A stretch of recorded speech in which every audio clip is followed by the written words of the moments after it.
الفاتحة إلى حضرة روح النبي صلى الله تعالى عليه وسلم وآله وأصحابه أجمعين.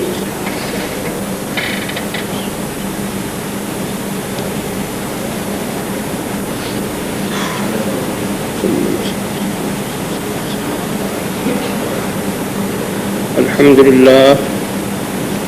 لله الذي قال في شان حبيبه الكريم عليه التحية والتسليم إن الله وملائكته يصلون على النبي يا أيها الذين آمنوا صلوا عليه وسلموا تسليما.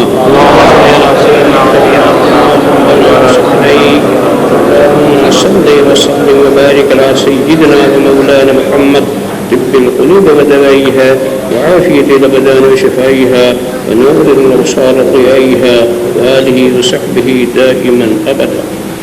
سبحان ربك رب العزة عما يصفون سلام على المرسلين والحمد لله.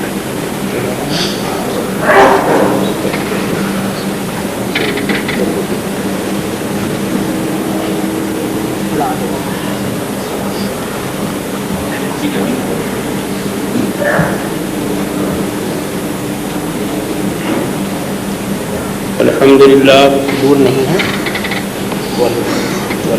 لله الذي يتبع الأفراد والأغلين والصلاة والسلام على من كان نبي وآدم بين الماء والطين وعلى آله وأصحابه أجمعين برحمتك يا أرحم الراحمين. أما بعد أعوذ بالله من الشيطان الرجيم بسم الله الرحمن الرحيم. وهو معكم أينما كنتم والله بصير بما تعملون. سبحان الله. صدق الله العظيم وصدق رسوله النبي الكريم ونحن على ذلك من الشاهدين والشاكرين والحمد لله رب العالمين. بارك الله لنا ولكم في القرآن العظيم ونحن إياكم بالآيات والذكر الحكيم إنه كان جواد كريم الملك البر الرحيم.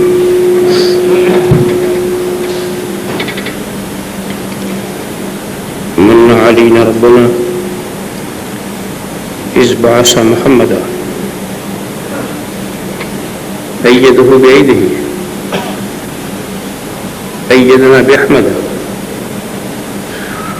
أرسله مبشرا أرسله ممجدا صلوا عليه دائما صلوا عليه سرمدا.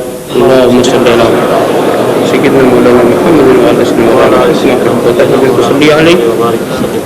ایک بار اور حدیث ضرور سے پیش فرما دیں. صلی اللہ علیہ وسلم صلی اللہ علیہ وسلم علیہ یا رسول اللہ. ایک بار اور درود شریف نظرانے عقیدہ پیش فرما دیں. اللہم صلی علی سیدنا مولانا محمد وعلی آلہ وصحبہ علیہ.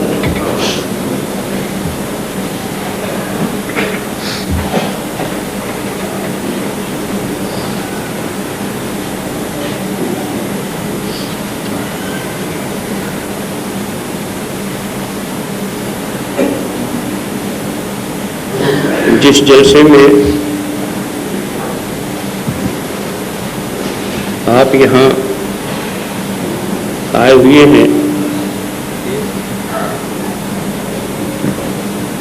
اس کا اشتہار تو آپ نے پڑھا ہی ہو.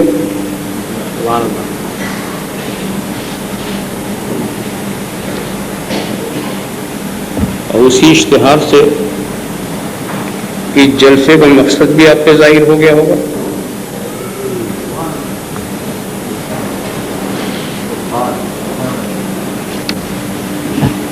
اور پھر آپ ذہن بنا کے آئے ہوں گے کہ اس جلسے میں کیا ہوگا.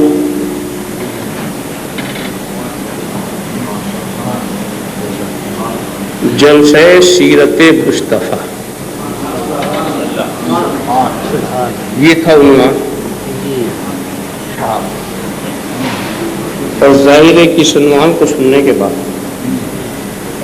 ذہن بھی آپ کا بن گیا ہوگا کہ ہمیں کیا سننا.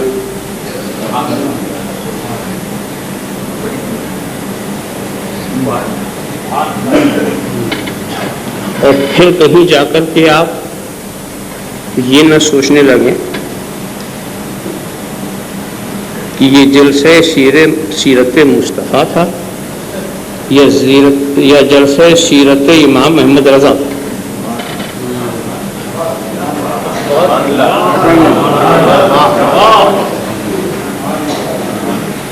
ہم کو بلایا کسی اور نام سے اور سنایا سب باتیں سچی، مگر اعلان سے اس کا کوئی تعلق نہیں تھا۔ کیا بات ہے! ہم تو ہر بات سننے کے لیے تیار ہیں، مگر اپنے اپنے موقع سے۔ یہ آپ ذہن میں لے کے جا سکتے ہیں، سوچ سکتے ہیں، آپس میں سرگوشیاں ہو سکتی ہیں۔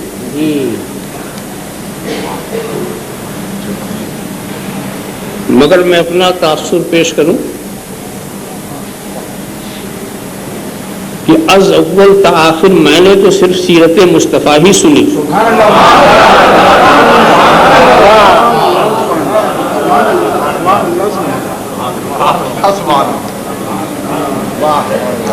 جب یہ قانون قدرت بن چکا ہے اللہ کے رسول کے تعلق سے، وَرَفَعْنَا لَكَ ذِكْرَكَ کے بات ہے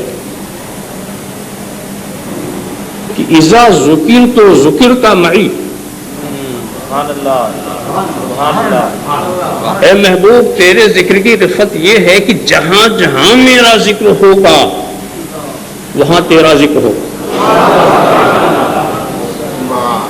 لہذا وہ خدا کا ذکر ہی نہیں جس میں ذکر مصطفیٰ نہ ہو، اور ذکر مصطفیٰ ہی عین ذکر خدا۔ تو بندہ جب اتنے اونچے مقام پر پہنچ جائے کہ اس کا ذکر خدا کا ذکر بن جائے،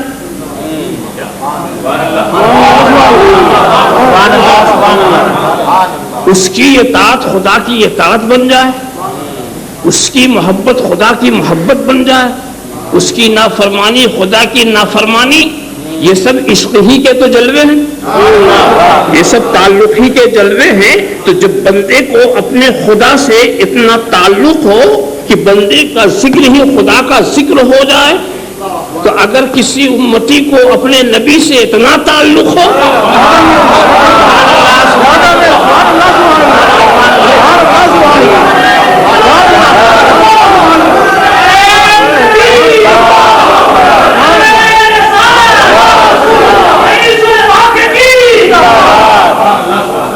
اتنا تعلق کہ ہم ذکر کریں احمد رضا کا ذہن جائے مصطفیٰ کی طرف۔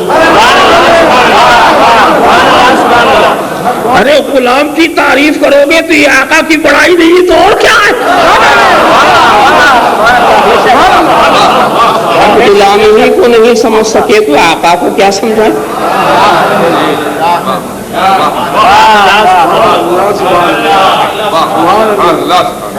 تو اب تک جو کچھ ہو رہا تھا یہ ذکر مصطفیٰ ہی ہوا۔ ارے بھئی کسی کا ذکر کرنا ہے تو اس کے ذات و صفات کا بیان کرو، یہ بھی اس کا ذکر، اس کے دوستوں کا ذکر کرو، یہ بھی اس کا ذکر، اور اس کے دشمنوں کی بھی پہچان کراؤ، یہ بھی اسی کا ذکر۔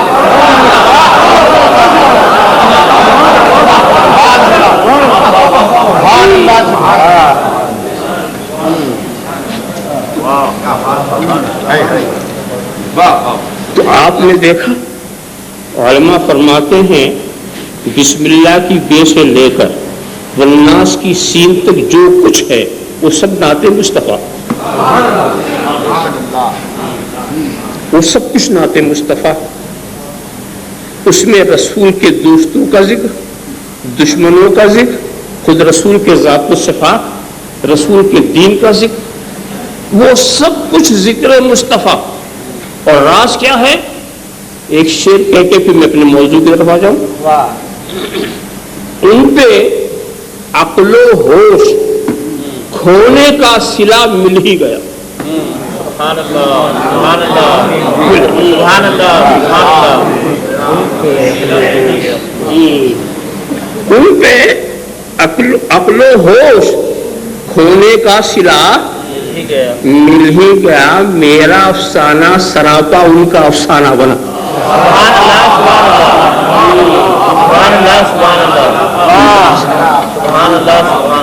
واہ واہ واہ. تو میں نے یہ تنبیہ یہ کر دی ہے کہ یہ مت سمجھیے گا بات موضوع کے باہر ہو گئی تھی. بڑی اچھی وضاحت پر.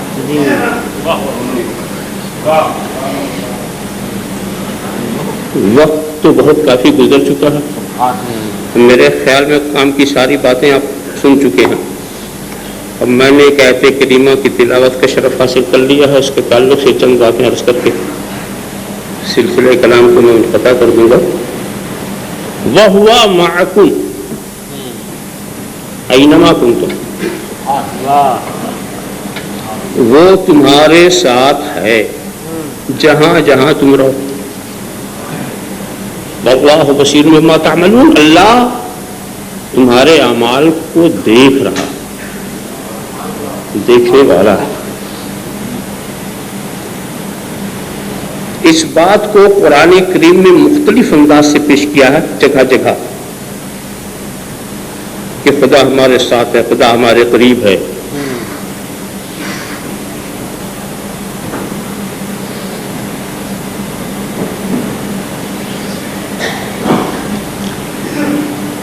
اِذَا سَأَلَكَ عِبَادِيَ عَنِّي فَإِنِّي قَرِيبٌ.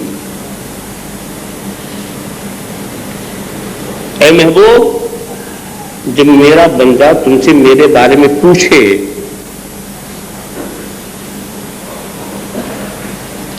تیری بارگاہ میں آ کے میرا پتہ پوچھے تو تم ارشاد فرما دو. خدا کہہ رہا انی قریب، میں قریب.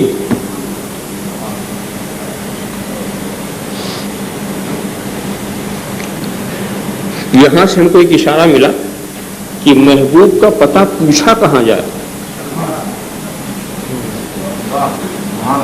ہر جگہ جا کے پتہ مت لگانا، کہیں سے ہدایت نہیں ملے گی. جہاں جاؤ گے ٹھوکر کھاتے رہو گے. خدا کا تصور رکھنے والے خدا کا پتہ لگاتے ہی رہے. کبھی پتھروں سے پتہ لگانے کی کوشش کی، کبھی دریاؤں کے پاس گئے، کبھی آتش گدے کے آگے ہاتھ جوڑ کر بیٹھ گئے، کبھی چاند و سورج کو سہارا بنانا چاہا. مظاہر قدرت کو راضی کر کر کے اپنے خیال سے ان کی پرستش کر کے خدا تک پہنچنے کا راستہ ڈھونڈتے رہے. کسی نے پتہ نہیں بتایا. چاند خاموش رہا، سورج کچھ نہیں بولا کدھر آ رہے ہو. دریا نے کوئی اعتراض نہیں کیا، پتھر بھی خاموش رہے. جہاں جہاں انسان گیا ٹھوکر کھاتا رہا. اور ایک خدا کی تلاش میں بے شمار خداؤں کا وجود ہو گیا. ایک سچے معبود کو نہ پا سکے، بے شمار معبودوں کے پیچھے چلے گئے.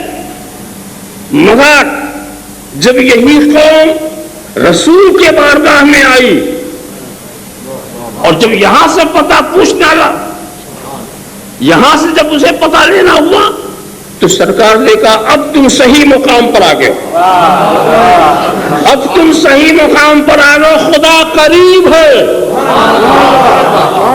اب تم وہاں آئے جہاں خدا قریب ہے. کیا سمجھا؟ مصطفیٰ کے جو قریب ہوگا وہی خدا کے قریب ہے. خدا یہاں قریب ہے تو جو مصطفیٰ کا قریب ہوگا وہ خدا کا قریب ہوگا. اسی لیے خدا نے انتظام کیا ہے کہ جس کو اپنے سے قریب نہیں کرنا چاہتا وہ مصطفیٰ سے اسے دور کر دیتا ہے، اور جسے اپنے کے قریب کرنا چاہتا ہے اسے مصطفیٰ کے قریب کر دیتا ہے. نعرہ تکبیر، نعرہ رسالت، حضور شیخ الاسلام.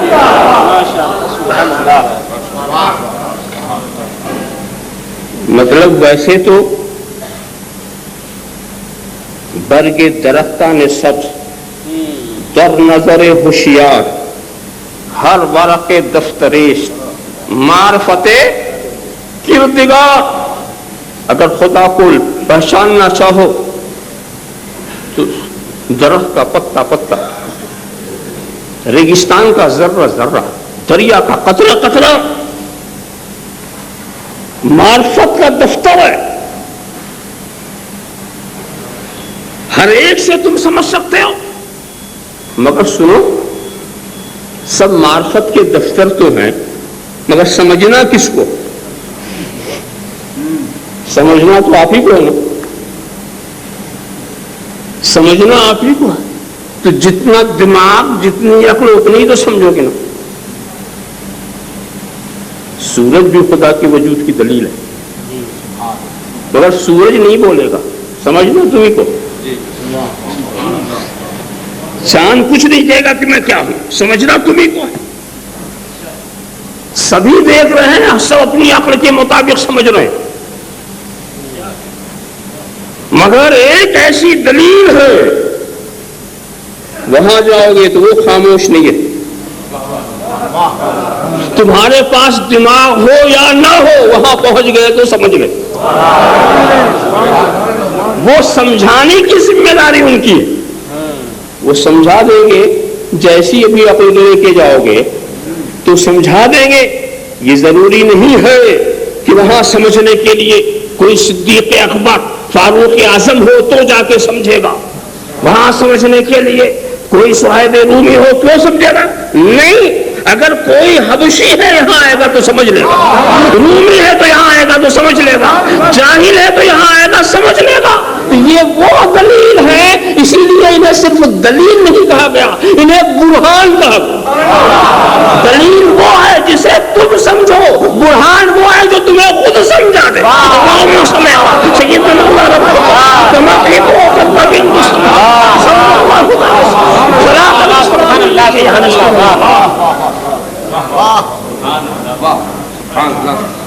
اسی بات کو دوسرے انداز سے بفقا، نحن اقرب الیہ من حبل الورید،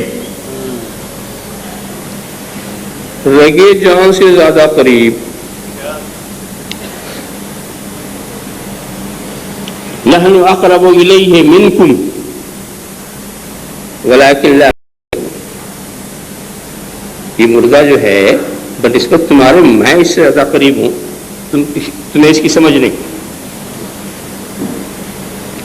وفی انفسکم افلا تبصرون، ارے میں تو تمہاری جانوں میں ہوں، دیکھتے نہیں؟ اتنا قریب. مگر ہمارے لیے مشکل کیا ہے؟ مشکل یہ ہے کہ ہم مکان مکانیت والے، زمانہ زمانیات والے، مکان مکانیات والے، مادہ مادیات والے. ہم مادی، وہ غیر مادی. ہم مکانی، وہ مکان سے پاک. ہم زمانی، وہ زمانہ زمانیہ سے پاک. ہم محدود، وہ لامحدود. تو لامحدود محدود کے قریب کیسے ہو؟ مکان و زمان سے جو بڑا ہو، وہ مکان والوں زمان والوں کے قریب کیسے ہو؟ تو دوستو، یہاں جو قربت ہے وہ ذاتی قربت مراد نہیں ہے.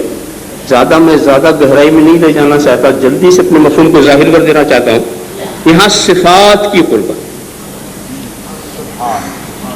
صفات کی قربت بحیثیت علم قریب، قدرت قریب، حکومت قریب. غربت کی کئی شکلیں ہوتی. رب تبارک و تعالی کا ایک ہوتا ہے عام قربت، کہہ لیجیے عام میت، میت عام جو ساری مخلوق کے ساتھ، اور ایک میت خاص، قرب خاص. تو میت خاص مومن کے ساتھ الگ اور کافر کے ساتھ الگ. تو جہاں تک وہ ساری مخلوق کے ساتھ قریب ہے، علم و قدرت، شان ربوبیت، رزاقیت، سب کو رزق دیتا ہے، سب کی تربیت فرما رہا، سب کی پرورش کر رہا. اس میں کافر مومن کی کوئی تخصیص نہیں. جس کو پیدا کیا اس کو رزق دے رہا، اس سے آگاہ ہے. تو یہ تو عام قربت ہوئی.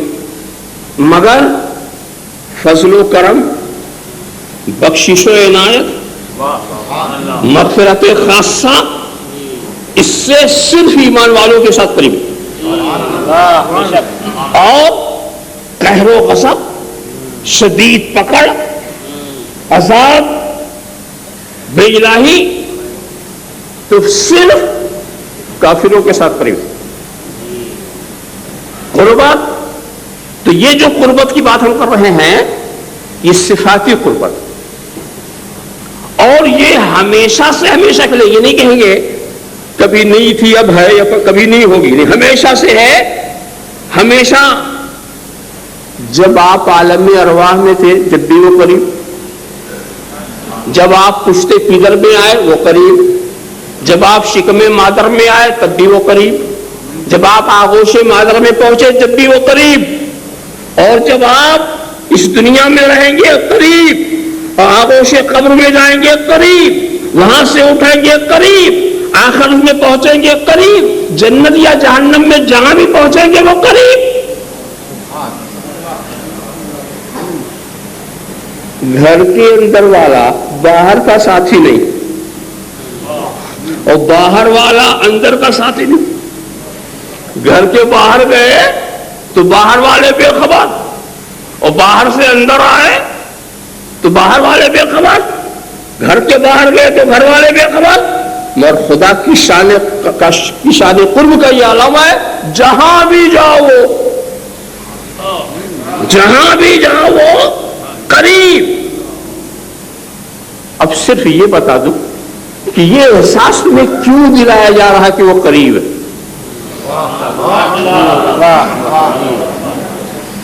اس کا قرب کا تصور اگر اپنے دماغ میں جما لو تو اس کا تمہارے اعمال و افعال پر کیا اثر پڑے گا۔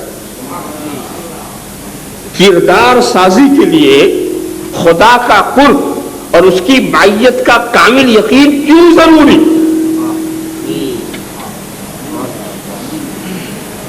سب سے بڑی بات یہ ہے کہ اگر آپ بالکل یقین سچائی کے ساتھ ہر وقت اس بات کا لحاظ رکھیں کہ خدا ہمیں دیکھ رہا، تو جو گھروں میں بیٹھے بیٹھے فتنہ بنا رہے ہیں بنائیں گے،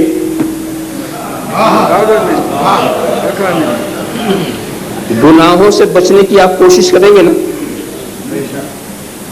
اور آپ کو ہر وقت خیال لگا خدا دیکھ رہا، خدا دیکھ رہا، تو آپ دوسروں کو تو فریب دے سکتے جو نہیں دیکھ رہے، مگر خدا کو تو آپ دھوکہ نہیں دے سکتے، وہ دیکھ رہا۔ تو جس وقت آپ کے ذہن میں یہ ہوگا تو آپ گناہوں سے بچنے کی کوشش کریں گے، خدا دیکھ رہا۔ یاد رکھو، مخلوق کے خوف سے ہم تمہیں گناہوں سے بچا نہیں سکتے، کبھی بچا نہیں سکتے۔ ایک انصاف سے بات کرو، کوئی انسان قانون کے خلاف کسی بادشاہ کی موجودگی میں قانون کی خلاف ورزی کرے گا؟ آپ کے ہاں جو پولیس آتی ہے اس کے سامنے تو آپ قانون کے خلاف کرتے نہیں۔ آپ سوچئے، یہ معمولی معاملے دنیاوی حاکم جب سامنے آتے ہیں آپ اتنا صحیح نظر آتے ہیں جیسے غلطی آپ سے کبھی ہوئی نہیں۔ قانون کے خلاف اتنا خوف اس کا ہے، ایک چھوٹا سا خوف وہ تمہیں اپنے کردار کو بدلنے پر مجبور کر رہا ہے کہ نہیں؟ تو اگر یہی خوف تمہارے دل میں خدا کا ہو جائے، میں کہتا ہوں اگر اتنا ہی خوف جتنا ان کا، اس میں پکے مسلمان نہیں ہوتے، بلکہ شدید خوف، خدا کا خوف، اس سے بڑھ کر کسی کا خوف ہی نہ ہو۔ میں یہ کہہ رہا ہوں کہ جب ایک معمولی خوف سے آپ اپنی زندگی کو سنوارنے پر مجبور ہوتے ہیں تو خدا کا خوف اگر اتنا ہی ہو جائے، اتنا ہی ہو جائے، میں خوف کی بات بتاتا ہوں، خوف اپنا کام کرا کے رہتا، خوف بس مسلط ہونا چاہیے، خوف واقعی ہونا چاہیے، نہیں کہ زبانی۔ ایک مہمان صاحب آئے آپ کے ہاں اور لمبا چوڑا سفر کر کے آئے تھے، کئی رات کی بیدار جگے ہوئے تھے، پریشان تھے، سونے کو جی بہت چاہ رہا تھا، یہاں کا ماحول بھی ٹھنڈا، معاملہ بھی اچھا، ایک روم میں آپ نے ان کا قیام کرا دیا، گدا بچھا دیا اور آرام سے ان کو کہا آپ سو جائیے، مگر نکلنے سے پہلے آپ نے کہا اتنا خیال رکھیے گا وہ جو سوراخ ہے نا اس میں سے کبھی کبھی سانپ نکل آتا ہے۔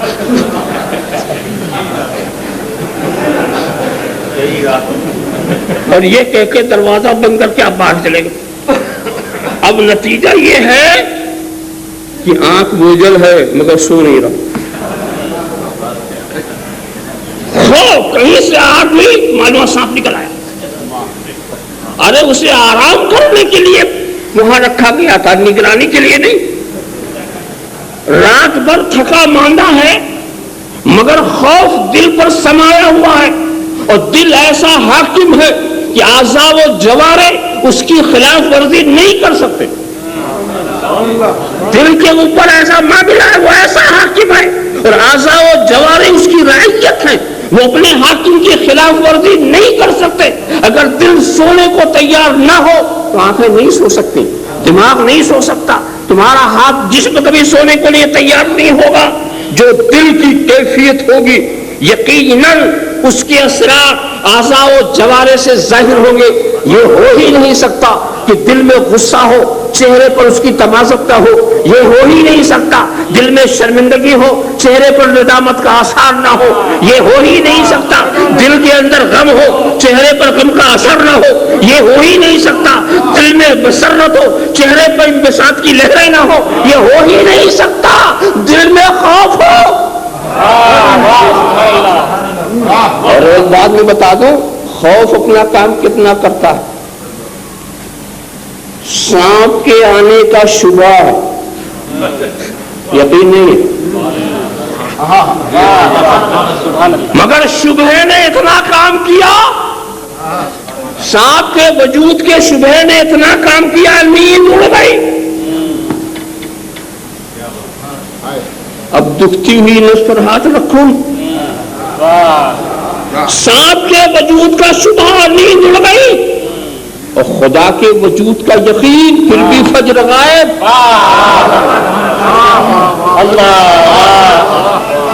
خدا کے وجود کا یقین پھر بھی ظہر عصر کا خیال نہیں، خدا کے وجود کا یقین پھر بھی ماں باپ کی نافرمانی،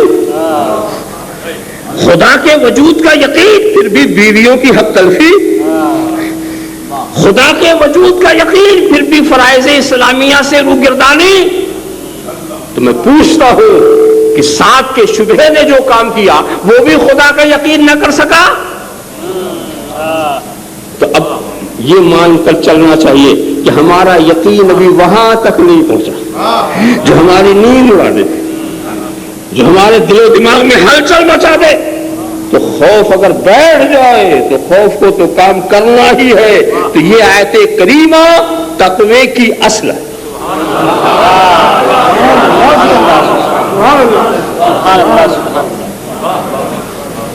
اور دوسری بات یہ ہے کہ جو عبادت کرتے ہیں ان کو یہ لذت ہو کہ جس کی عبادت کر رہے ہیں وہ دیکھ رہا، وہ لذت ہی ہو رہا ہے۔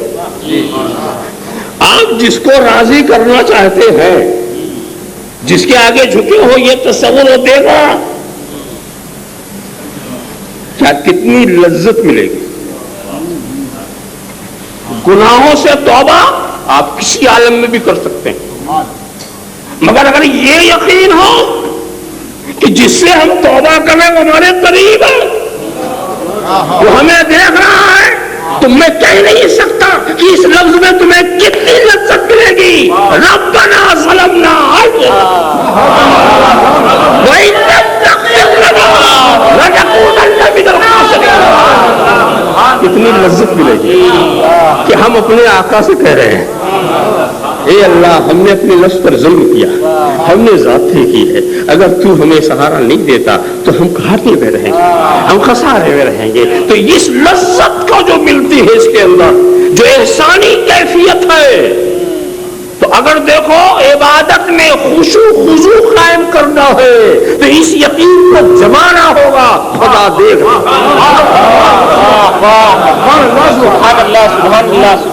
معلوم ہوا یہ آیت کریمہ خشوع خضوع کی بھی اصل۔ تیسری بات، انسان کو کبھی گھبراہٹ بھی تو ہوتی ہے نا، ڈر خوف، تو ڈر اور خوف کے عالم میں اگر یہ خیال ہو کہ مددگار جو ہے وہ قریب ہے، کتنی ہمت آ جاتی ہے، کتنی ہمت آ جاتی ہے۔ ارے بھی کسی کے گھر میں آیا چور آیا، اب اس چلایا تو پڑوسی نے آواز دی گھبرانا نہیں میں آ رہا ہوں۔ پڑوسی کی آواز کا اثر یہ ہوا اس کی ہمت بڑھ گئی، چور گھبرا گیا۔ یہ تصور، دشمن گھبرا گیا، دوست کی ہمت بڑھ گئی۔ جب بندے کی آواز میں یہ طاقت ہے کہ بہادر بنا دے، شجاع بنا دے، ہمت والا بنا دے، اب تو قادر مطلق کہہ رہا میں ساتھ ہوں۔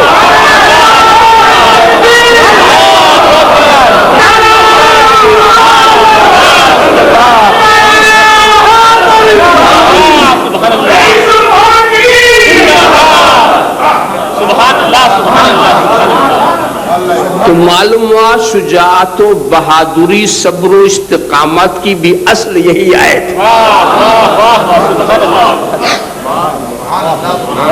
اور اس کو سنو، ہمیشہ جو اللہ والے تھے اس معیت کا لطف اٹھاتے رہے۔ جہاں گھبراہٹ کا موقع آیا یہ خیال ان کی تسکین کا سبب بن گیا، ان کی استقامت کا، صبر کا کہ اللہ ہمارے ساتھ۔ وہ کیسا وقت رہا ہوگا جب ایک بوڑھے باپ نے اپنی زوجہ اور ایک چھوٹے سے بچے کو حجاز کے وادیوں میں لا کے چھوڑ دیا۔ بظاہر دیکھو تو کوئی سامان نہیں ہے، حضرت حاجرہ ہیں اور ان کا نور نظر ہے۔ چھوڑ کے جب جانے لگے تو پوچھا آپ کہاں جا رہے ہیں؟ آپ ہمیں چھوڑ کر کس کے سہارے جا رہے ہیں؟ یہاں کس کے سہارے جا رہے ہیں؟ اشارہ کر دیا، میں جا رہا ہوں مگر اصل بچانے والا ساتھ ہے۔ پوچھا یہ کیا اسی کا حکم ہے؟ کہاں یہ اسی کا حکم ہے۔ بات تو مختصر، مگر یہ تصور کہ خدا ہمارے ساتھ ہے، اس نے حضرت حاجرہ کو کتنا بہادر بنا دیا، کتنی شجاعت آ گئی، کتنا صبر پیدا ہوا، کتنا استقامت پیدا ہوا۔ انہیں یقین ہو گیا کہ جب وہ ساتھ ہے تو ہمیں ضائع نہیں کرے گا، جب وہ ساتھ ہے تو ہمیں کوئی نقصان نہیں پہنچے گا۔ تو دیکھا آپ نے معیت کے یقین نے انہیں سکون دیا اور معیت کا یہ فیضان ہوا کہ سارے عالم کا مرکز ہو گیا مکہ مکرمہ، سارے عالم کا سر ادھر جھک رہا ہے۔ ذرا صاحب دیکھو عبادت کر رہے خدا کا اور سر جھکا رہے ادھر، یہ معیت کا فیضان تو دیکھو۔ اور آگے چلو دیکھو، حضرت موسیٰ، حضرت ہارون کو حکم جاؤ فرعون کے پاس میرا پیغام سناؤ۔ انہوں نے اپنا معروضہ پیش کیا۔ دیکھو یہ نہ سمجھو کہ انبیاء کیسے ڈر گئے، انہیں کسی مخلوق کا خوف کہاں، یہ تو اولیاء کی شان ہے، لا خوف علیہم ولا هم یحزنون۔ اور یہاں انبیاء کہتے ہیں اننا نخاف ان یفرط علینا او ان یطغى، ہمیں اس بات کا خوف ہے کہیں ہم پر زیادتی نہ کرے، کہیں وہ سرکشی نہ کرے۔ تو اطمینان لا تخافا اننی معکما اسمع وارا، نہ ڈرو میں تمہارے ساتھ ہوں. تو میں بتا رہا ہوں کہ انسان کا خوف ہونا ایک ہے وہ خوف جس کو خوف مضرت کہتے ہیں. خوف مضرت اذیت پہنچانے والا خوف، سانپ سے ڈر جانا، بچھو سے ڈر جانا، تو یہ خوف مضرت ہے اور یہ انسانیت کا تقاضا ہے. یہ خوف کسی بھی انسان کو ہو سکتا، مگر وہ خوف جو ایک بندے کو معبود سے ہونا چاہیے وہ کسی غیر سے نہیں ہو سکتا. تو 7 کی بات کی، بے دھڑک پہنچ گئے.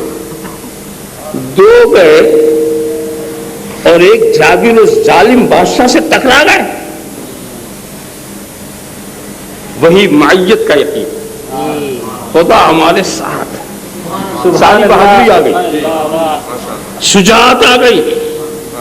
اور یہ دوسرا موقع وہ بھی تھا جب فرعون کے لشکر نے پیچھا کیا تھا. واقعہ نگاری مقصود نہیں، اشارہ، اس لیے مشہور واقعات. اور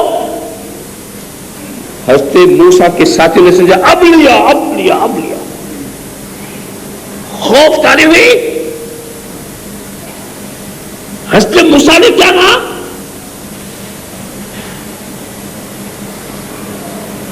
کلا ان معی ربی. خوف کرنے کی ضرورت ہے، خبردار ہو جاؤ، میرے ساتھ میرا رب ہے. دیکھیں معیت کا یہ احساس، جہاں حسن و ملال ہوا معیت کے تصور نے سکون دے دیا. جہاں خوف طاری ہوا معیت نے سہارا دیا. اور وہ آخری واقعہ اشارہ کر دوں کہ جب غار ثور میں ہمارے نبی پہنچے اور حضرت صدیق اکبر کو حزن طاری ہوا، گھبراہٹ طاری ہوئی. یہ بھی میں واضح کر دوں کہ صدیق اکبر کو اپنا غم نہیں تھا، اپنے محبوب کی طرف سے حزن تھا. اپنے محبوب کی طرف سے حزن تھا. انہیں اپنی پرواہ نہیں تھی، محبوب کی پرواہ تھی. مگر محبوب نے کہا لا تحزن ان اللہ معنا، ان اللہ معنا. ارے گھبراؤ نہیں، اللہ ہمارے ساتھ ہے. تو سنو، یہ رسول یہ نہیں کہا ان اللہ معی، یہ نہیں کہا کہ اللہ صرف میرے ساتھ ہے، نہیں، ہم دونوں کے ساتھ ہیں. ان اللہ معنا، اللہ ہم دونوں کے ساتھ ہے. تو یہ کوئی اس وقت کی بات نہیں ہے. اور یہاں معیت سے وہی معیت خاص مراد ہے. اور یہ نبی کہہ رہے ہیں، قرآن کہلا رہا ہے کہ محبوب کہہ دو ان اللہ معنا، ہمارے ساتھ ہے. تو جہاں جہاں رسول وہاں وہاں خدا، جہاں جہاں صدیق وہاں وہاں خدا.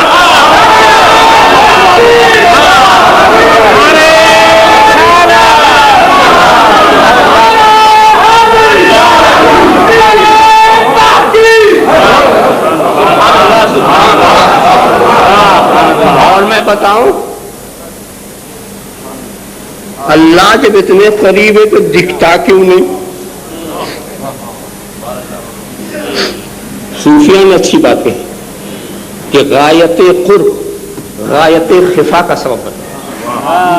جو زیادہ بہت قریب ہوتی وہ نہیں دکھتا.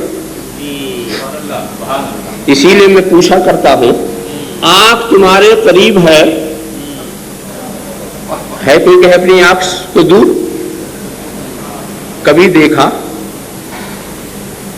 جب تم نے اپنی آنکھ کو آج تک نہیں دیکھا، اپنے کو اندھا کیوں نہیں کہتے؟ دوسروں کے کہنے پہ بھروسہ کرتے. اور دوسرا بھی کہنے والا ایسا ہے کہ جس آنکھ سے دیکھ کے کہہ رہا اس آنکھ کو اس نے بھی نہیں دیکھا.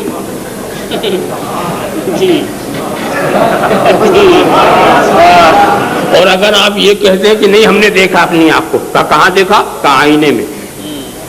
بات پکی. آئینہ سامنے کیا تو آنکھ کو دیکھا نا. مگر ایک بات بتاؤ، اس آئینے میں آپ کی آنکھ چلی گئی تھی؟ اگر آنکھ چلی گئی تھی تو کس آنکھ سے دیکھا؟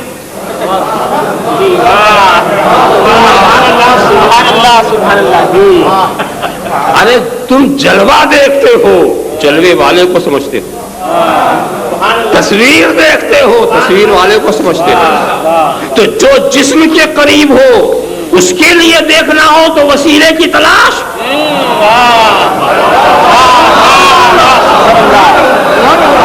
جو جسم کے قریب ہو اسے دیکھنا ہو تو وسیلے کے ساتھ. تو آنکھ جسم کے قریب ہے، اس کو دیکھنا ہے تو جسمانی آئینے کو سامنے کرو. اور پھر اب جو جان سے زیادہ قریب ہے اس کو دیکھنا ہے تو آئینے مصطفیٰ کو سامنے کرو.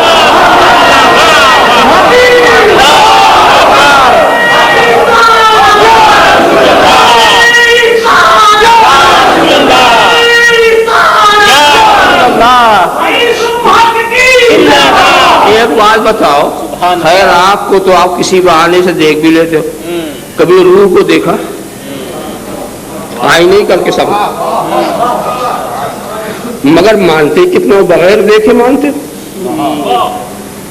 میں تو سمجھتا ہوں جتنا یقین تمہارا اپنے جسم پر ہے اتنا ہی یقین روح پر بھی. کیا کوئی شبہ؟ کوئی ہے ایسا جو یہاں اپنے کو بے روح سمجھتا؟ سبھی کے پاس روح ہے نا. اب میں اس مقام پر پوچھتا ہوں کہ پورے جسم میں جو روح ہے وہ ایک ہے یا دو چار؟ ہاتھ میں کوئی اور ہو، سر میں کوئی اور ہو، اس آنکھ میں کوئی اور ہو، کان میں کوئی اور ہو، کا ایک ہی ہے نا. ایک روح ہے کہاں؟ سر میں کہ پیر میں؟ دائنے ہے کہ بائیں؟ کا ہر جگہ ایک روح ہر جگہ. کوئی مقام اس جسم میں اس کا ہے؟ مقام نہیں، مکان میں رہ کے لامکان.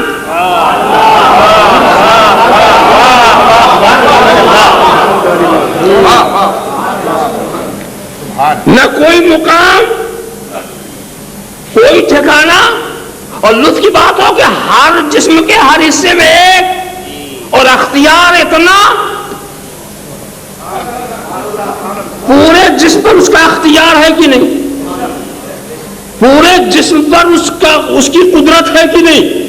پورے جسم پر اس کی حکومت ہے کہ نہیں؟ اور یہ بھی دیکھو جسم کے ہر حصے سے کام الگ الگ لیتی. جو کام آنکھ سے لیتی ہے وہ کان سے نہیں لیتی، جو کام کان سے لیا وہ آنکھ سے نہیں لیا. کان سے سن رہی ہے، آنکھ سے دیکھ رہی ہے، زبان سے بول رہی ہے، دماغ سے سوچ رہی ہے. معلومات جو چیز ہے اس کے اختیارات الگ الگ. ایک ہے، اس کا کوئی رنگ، اس کی کوئی شکل، اس کی کوئی صورت. تو مان لیا نا ایک کو جو پورے جسم میں ہے مگر کوئی جگہ نہیں، کوئی شکل نہیں، کوئی صورت نہیں، جہاں چاہے جب چاہے تصرف کرے. مان لیا نا ایک کو تو جسم میں ہر جگہ حاضر ناظر. مان لیا کہ نہیں؟ جسم کے ہر جگہ حاضر ناظر، اور ہر جگہ کی عالم، ہر جگہ کا متصرف، ہر جگہ بااختیار، ہر جگہ مختار. تو جسم کی روح کو جب تم نے مانا تو اگر کائنات کی روح، کائنات کی روح، کائنات کے ذرے ذرے میں اس کی حقیقت ہے، وہ ہر جگہ حاضر ناظر ہے، عالم ہے، مختار ہے، قادر ہے، مقتدر ہے.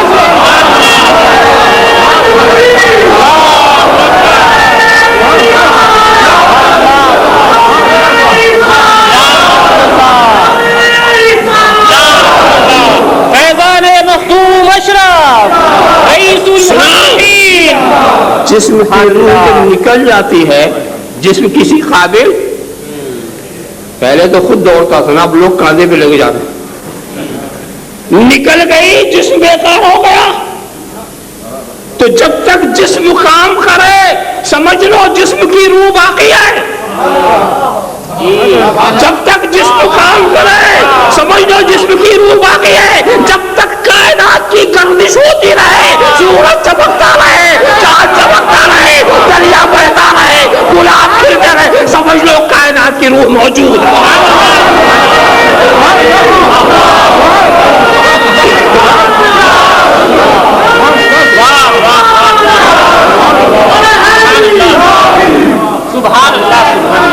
جسم کی روح نکل گئی تو جسم بیکار، اور کائنات کی جب روح نکلے گی زمین کا فرش لپیٹ لیا جائے گا، آسمان کا شامیانہ اتار لیا جائے گا، چاند و سورج کے چراغ گل کر دیے جائیں گے. وہ نہ ہوں گے تو قیامت ہوگی.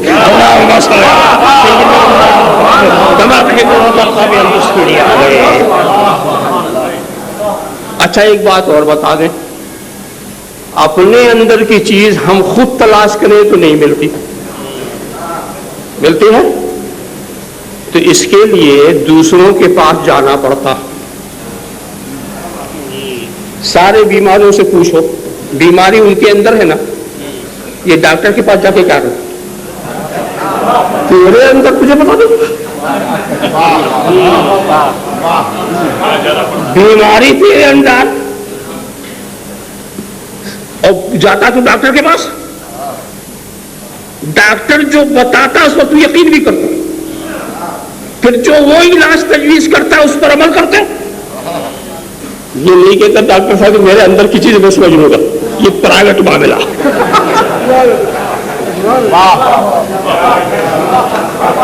اپنے اندر کی بیماری، تمہارے جسم کے اندر بیماری ہو تم اس کو صحیح نہیں کر سکتے، جسمانی ڈاکٹروں کے پاس جاؤ. ایسے ہی جب تمہارے روح کے اندر بیماری ہو تم صحیح نہیں کر سکتے، روحانی حکیموں کے پاس جاؤ. اسی لیے دوستو جسمانی ڈاکٹر جسمانی مرض کی تشخیص بھی کرتا ہے، اس کا علاج بھی کرتا ہے، مگر جب دل مریض ہوتا ہے وہ سمجھ بھی نہیں پاتا. ہے کوئی ایسا آلہ جو دل کے کینہ کپٹ کو سمجھ لے، دل کے بغض و اناد کو سمجھ لے، دل کے کفر و ایمان کو سمجھ لے؟ ہے کوئی آلہ ایسا؟ جب ان کے پاس آلہ نہیں تو علاج کہاں سے کریں گے؟ جب یہ مرض ہی نہیں سمجھ پا رہے ہیں تو علاج کہاں سے کریں گے؟ اگر تم اس کا علاج کرانا چاہتے ہو تو صرف ایک ہی آستانہ ہے، مدینہ شریف. وَيُزَكِّيهِمْ، یہ میرا رسول ہے جو دل کو ستھرا کرتا ہے.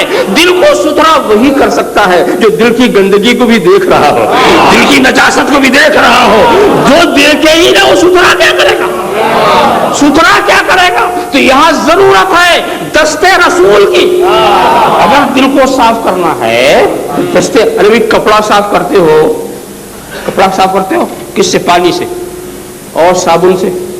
تو صابن کا کام بھی صاف کرنا، پانی کا کام صاف کرنا. کل تجربہ کرو، بھگا دو صابن اور کپڑا ڈال دو، صبح سے شام تک دیکھو صاف ہوتا. پانی کا کام بھی صاف کرنا، صابن کا بھی کام صاف کرنا، صبح سے شام تک ویسے ہی ویسا اور میلا ہو گیا، رنگت اور بگڑ گئی. کہا صرف صابن اور پانی سے نہیں، رگڑنے والا ہاتھ بھی چاہیے، چلنے والی مشین بھی چاہیے. تو صرف یاد رکھو قرآن کا بھی کام پاک کرنا ہے، حدیث کا بھی کام پاک کرنا ہے، مگر اسی سے باقی نہیں ملے گی. صفائی کے لیے دستے رسول بھی چاہیے، صفائی کے لیے دستے رسول بھی چاہیے، اللہ کے رسول کا ہاتھ چاہیے. وہ صاف کرنا چاہیں گے. اور دستے رسول یہ مت سمجھنا مدینے ہی میں ہے، رسول کا ہاتھ تو پھیلا ہوا، رسول کا ہاتھ پھیلا ہوا. یہ غوث جیلانی بھی انہی کا ہاتھ ہے، یہ خواجہ اجمیری انہی کا ہاتھ ہے، یہ آقا نقشبند انہی کا ہاتھ ہے، یہ سارے سلسلے انہی کا ہاتھ ہے، انہی کا ہاتھ ہے. کہیں بھی چلے جاؤ اپنے دل کو ان کے حوالے کرو. مگر حوالے کرنے والے بھی عجیب عجیب سمجھا. پیر کے حوالے دل تو کر دیتے آسانی سے زبانی طور پر کہ میرا دل تو پیر کے حوالے، کہ مطلب کیا پیر میری مانے میں نہیں مانتا، ایسا حوالہ. میری مانے گا تب تو پیر، بڑھنا جاؤ تو پھر راستہ لو، اپنا راستہ لو. تو سمجھ نہیں آتا کہ یہ پیر ہے کہ وہ پیر ہے. ہاں تو اپنا مرض آپ خود نہیں سمجھ سکتے، بلکہ مرض تو چھوڑیے، اپنے اندر کی صفات کی بھی معرفت تمہیں خود نہیں ہو سکتی. مثال کے طور پر کچھ ایسے صفات ہیں جس کو کہتے ہیں شجاعت، بہادری. کسی کو آپ کو کیا معلوم کہ آپ کتنے بہادر ہو؟ بہادری آپ کے اندر ہے، مگر اس کا معیار کیا ہے وہ آپ سمجھ نہیں پا رہے. صبر و تحمل، قوت برداشت، یہ آپ کے اندر ہی ہے، مگر اس کی معرفت آپ کو نہیں ہو رہی. معرفت کب ہوگی؟ صفات کا ثبوت تو ہے، ظہور نہیں ہو رہا. ظہور کے لیے کچھ اور چاہیے. ایک پہلوان آیا جب مقابلے میں تو پتہ نہیں تھا کہ یہ جیتے گا کہ وہ جیتے گا، دونوں کو نہیں معلوم. ایک نے جب اس کو زیر کر دیا پتہ چل گیا یہ بہادر. تو ایسا نہیں کہ بہادری ابھی پیدا ہوئی، بہادری پہلے سے تھی، ظاہر اب ہوئی. ایسے ہی کوئی صاحب مولانا ایوب صاحب کو دیکھا کہ کوئی یہاں کا ایک بیوقوف انسان کو گالیاں دے رہا انہیں کے سامنے، برا بڑا کہہ رہا، برا بڑا کہہ رہا. وہ خاموش ہے اور خاموشی نہیں مسکرا بھی رہے. وہ تو چلا گیا. ہم نے سمجھا بڑی قوت برداشت، بڑی صبر کی طاقت ہے، بڑا تحمل ہے مولانا میں. تو کیا تحمل ابھی پیدا ہوا؟ پہلے سے تھا، ظاہر اب ہوا. تو کبھی کبھی دشمنوں کو سامنے اس لیے لایا جاتا ہے تاکہ اپنا ہنر ظاہر ہو.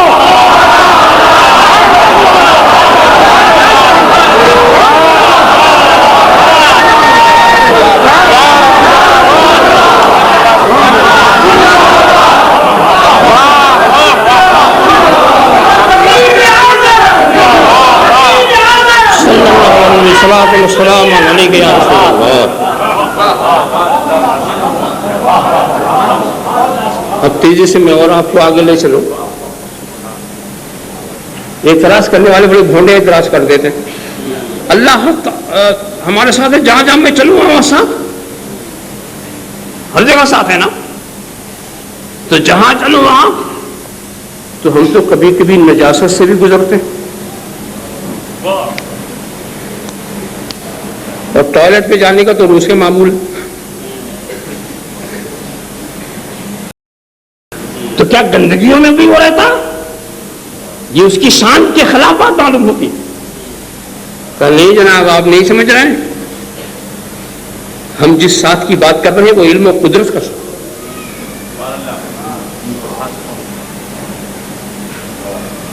ہم جس ساتھ کی بات کر رہے ہیں، اور یاد رکھو نور کو کوئی چیز گندا نہیں کر سکتی. نور کی خاصیت ہے یہ. آپ کا آنکھ کا نور اگر کسی نجاست میں پڑے تبھی تو دیکھو گے نا. تو کیا نور گندا ہو گیا؟ کیا آنکھوں کا غسل واجب؟ اور میں آپ کو بتاؤں صرف پڑھنے کی بات نہیں ہے. علماء سے پوچھو کوئی چیز نظر کیسے آتی؟ کوئی چیز نظر کیسے آتی ہے؟ نظر اس طرح سے آتی ہے کہ آپ کے آنکھوں کا نور نکلتا، اس پر جا کر کے چشمہ ہوتا، پھر وہاں سے اس کی تصویر چلتی اور آ کے آپ کے دماغ میں آ کر چشمہ ہوتی، پھر آپ کا ذہن اسے ادراک کرتا. اسی کا نام علم. علم کی بہت ساری قسمیں لوگوں نے کی ہیں، مگر اس پہ اتفاق کہ صورت جو حاصل ہوتی وہ صورت جب ذہن میں جاتی. تو اب بتائیے آپ نے ایک نجس چیز دیکھی تو آپ کا نور گیا اس پر چپکا، اس کی صورت آئی آپ کے ذہن میں، تو کیا ذہن ناپاک ہو گیا؟ اگر صورت نہ آئے تو آپ دیکھیں نا. اگر خراب چیز کو دیکھنے سے ذہن ناپاک ہوتا ہو تو آنکھ پر پٹی ہی باندھ کر کے چلنا پڑے. کیا معاملہ ہے؟ نجس چیز کی تصویر، صورت اتنی لطیف ہوتی ہے کہ وہ نہ خود گندی ہوتی ہے نہ کسی کو گندا کرتی. تو دوستو، جب نجس چیز کی صورت میں اتنی لطافت ہے تو نور السماوات والارض کی لطافت.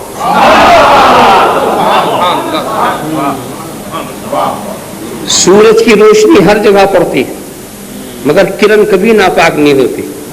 چاند کی چاندنی ہر جگہ پڑتی ہے مگر چاندنی کبھی ناپاک نہیں ہوتی. معلوم ہوا کہ نور تو پاک ہی ہوتا ہے، نور کبھی ناپاک نہیں ہوتا.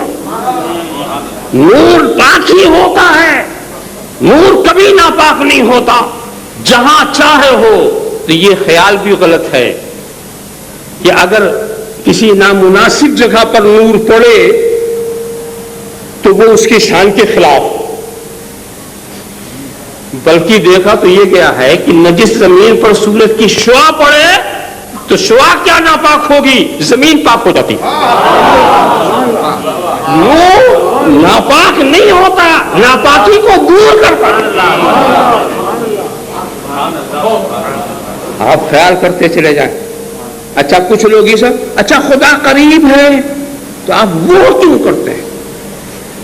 اس کو اشارہ کرتے ہیں وہ.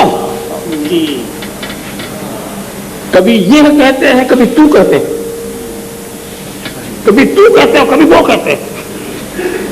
تو سنو بھائی، قصہ یہ ہے کہ خدا قریب ہے، اس میں کوئی شک نہیں، مگر ہم بہت دور ہیں. جب اپنی دوری کا خیال کرتے ہیں تو وہ کر لیتے ہیں، اس کی قربت کا خیال کرتے ہیں تو کر لے.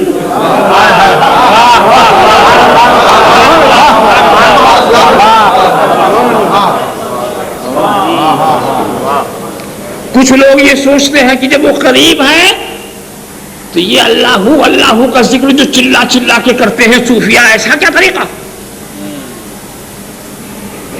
ارے وہ تو سنتا ہی ہے نا، یہ زور زور سے کیوں چلا رہے؟ تو یاد رکھنا کہ جو صوفیاء ذکر کرتے ہیں اس کی مصلحت اور ہے.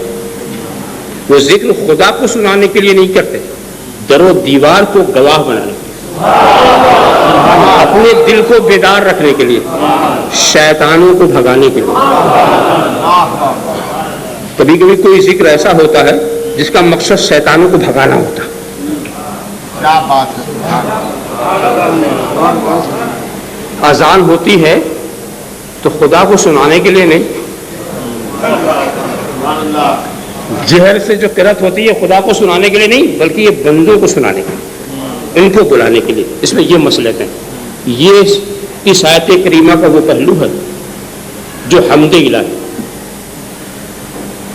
مگر ایک دوسرا پہلو یہ ہے، یہ رب تبارک و تعالی کے صفات کے مظہر کامل ہیں جناب محمد رسول اللہ صلی اللہ تعالی علیہ وسلم.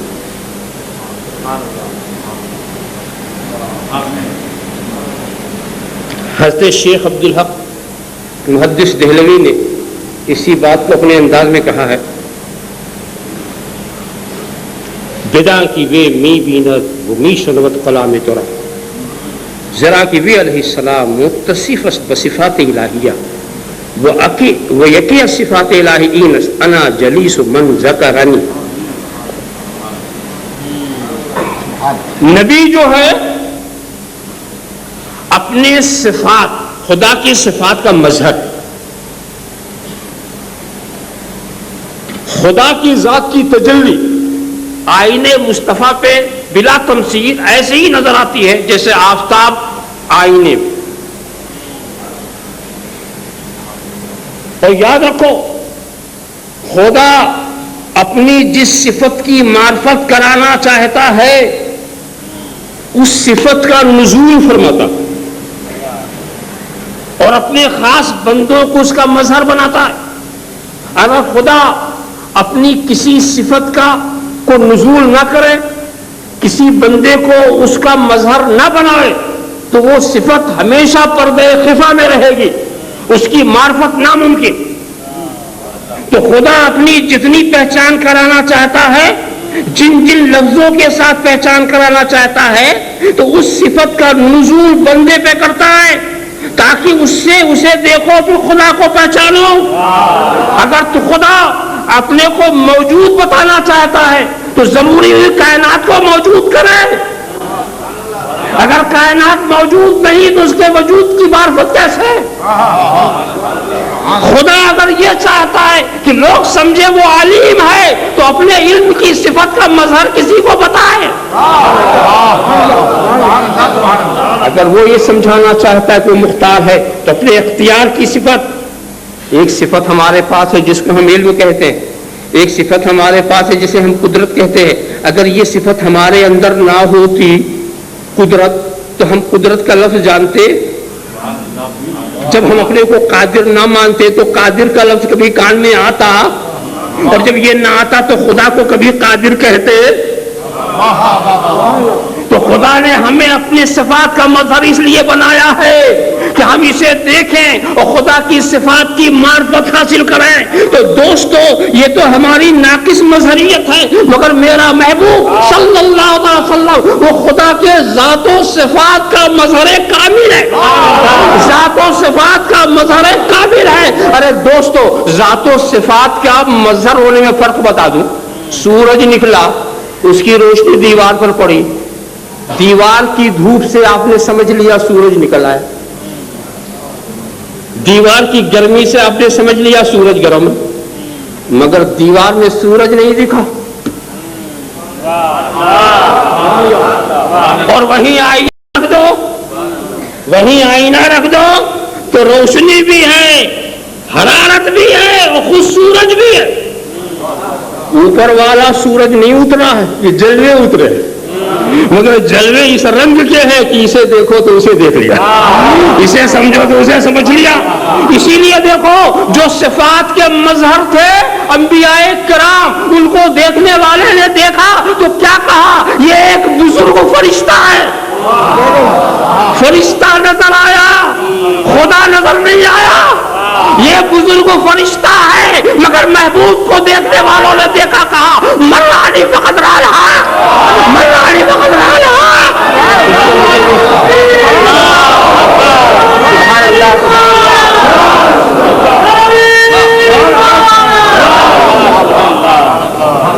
جس نے محبوب کو دیکھا اس نے حق دیکھ لیا۔ حضرت ابو ہریرہ نے کہا میں نے مدینے کی گلیوں میں حق کو چلتے پھرتے دیکھا، یعنی کا فرشتہ چلتے پھرتے دیکھا، حق کو چلتے پھرتے دیکھا۔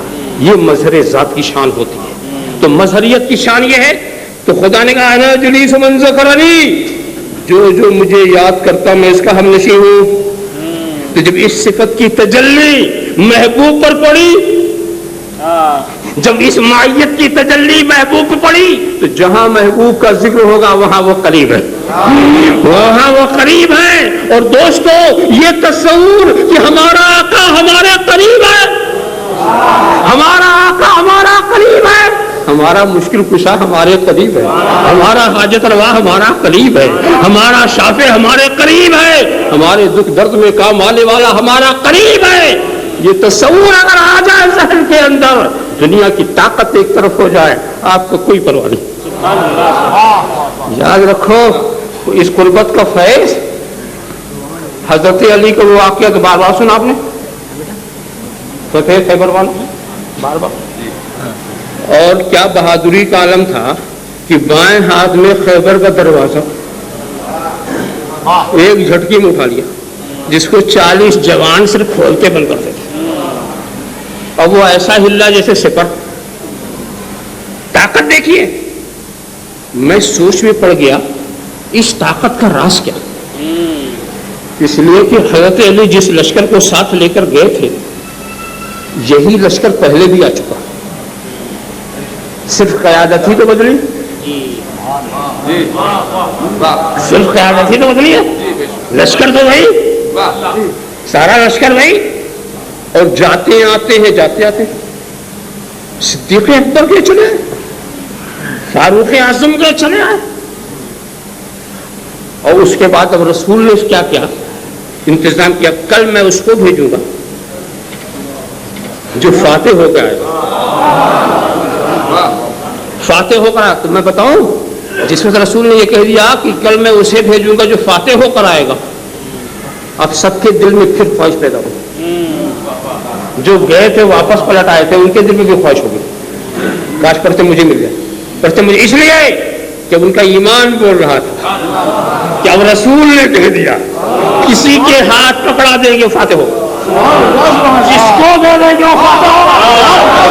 رسول نے کہہ دیا سب کے دل میں, مگر سرکار کا فیصلہ کچھ اور ہی تھا. علی کہاں معلوم ہوا کہ آشوب چشم کا شکار. بولا لعاب دہن لگا دیا, آنکھ کا دکھ درد ہی نہیں گیا, بہت کچھ مل گیا. اور اس کے بعد میں ہاتھ میں پرچم دے دیا جاؤ علی. گئے مختصر یہ کامیاب ہو کر آئے, اور آنے کے بعد سرکار نے پوچھا علی دشمنوں کو کیسا پایا؟ کہ سرکار آپ کے لعاب دہن نے وہ طاقت دے دی کہ ساری کائنات ایک طرف ہوتی, علی کافی تھے.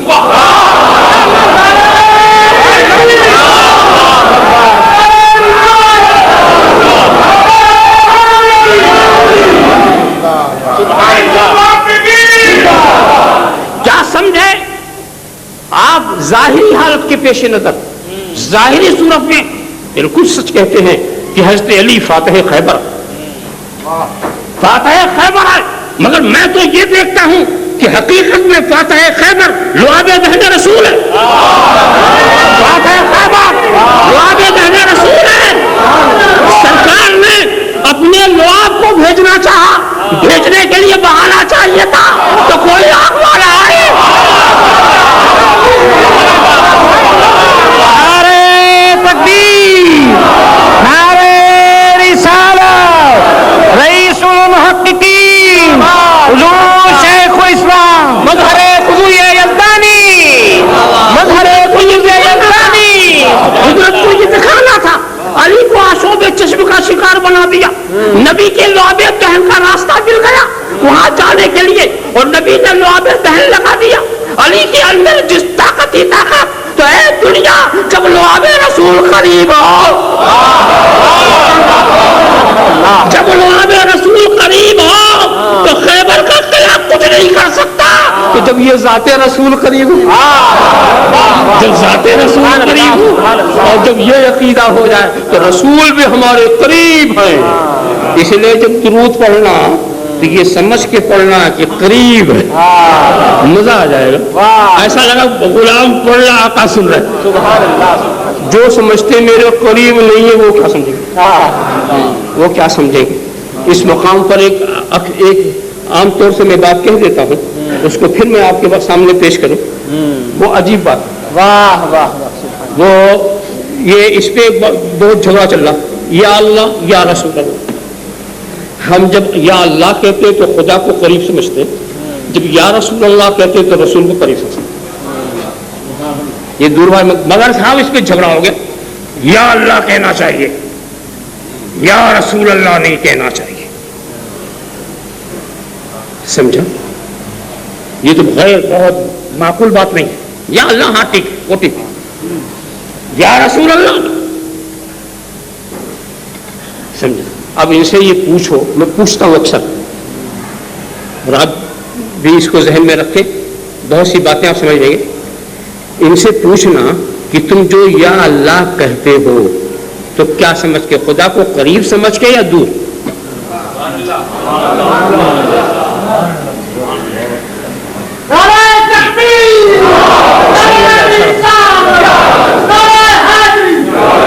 یا اللہ یا تو کس کے لیے بولا جاتا, دور کے لیے بولا جاتا ہے نا. جو دور والا اسی کو تو یا اللہ یا کہیں گے نا, اے زید اے فلاں اے فلاں. اور یا جو قریب ہو متوجہ نہ. علامہ توصیف رضا صاحب ہمارے قریب ہو متوجہ, میں ان کو بلاؤں گا.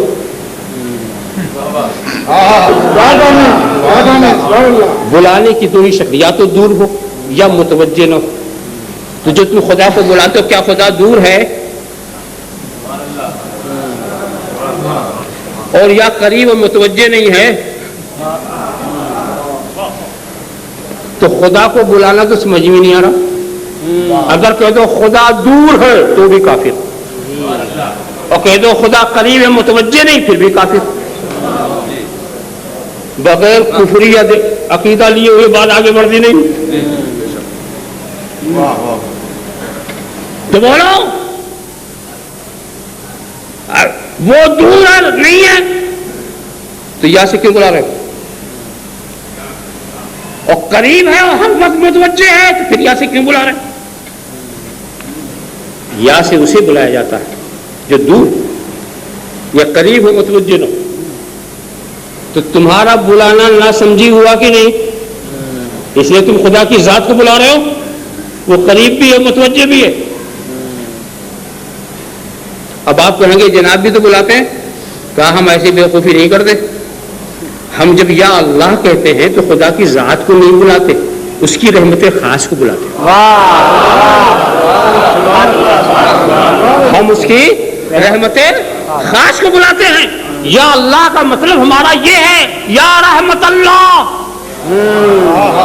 جب ہم دعا کرتے ہیں اور اللہم کہتے ہیں تو مطلب ہے یا رحمت اللہ. اور جب ہم کسی کے لیے دعا قہر کرتے ہیں اور یا اللہ کہتے ہیں تو یا قہر اللہ. تو کبھی ہم خدا کے قہر کو بلاتے ہیں, کبھی ہم خدا کی رحمت کو بلاتے ہیں. ہم خدا کی ذات کو نہیں بلاتے. وہ تو قریب بھی ہے متوجہ بھی ہے, وہ تو قریب بھی ہے متوجہ بھی ہے, مگر رحمت خاص کبھی دور ہوتی ہے کبھی قریب ہوتی ہے, کبھی متوجہ ہوتی ہے کبھی غیر متوجہ ہوتی ہے. تو ہم یا رحمت اللہ, تو یا اللہ کہنے کا مطلب ہے اے اللہ کی رحمت. تو جب ہم نے یا اللہ کہا تو خدا کی رحمت کو بلایا, اور جب یا رسول اللہ کہا تو خدا کی رحمت کو بلایا.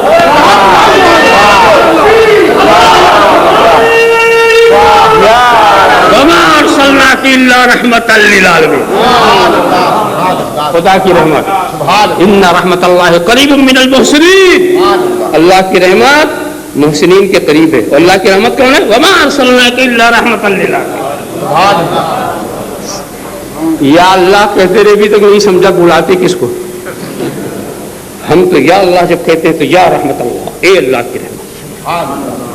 اور اللہ کی رحمت ہے جناب محمد الرسول اللہ صلی اللہ تعالی علیہ وسلم. تو چاہے یا رسول اللہ کو ہو چاہے یا اللہ کو, دونوں سے ہم رحمت ہی کو بلاتے ہیں. ہم دونوں سے رحمت ہی کو بلاتے ہیں. تو یہ ہمارے قریب ہیں. بات اور بیچ میں ہے مگر بات بہت آگے بڑھتی چلی جائے گی. بس اتنا ہی.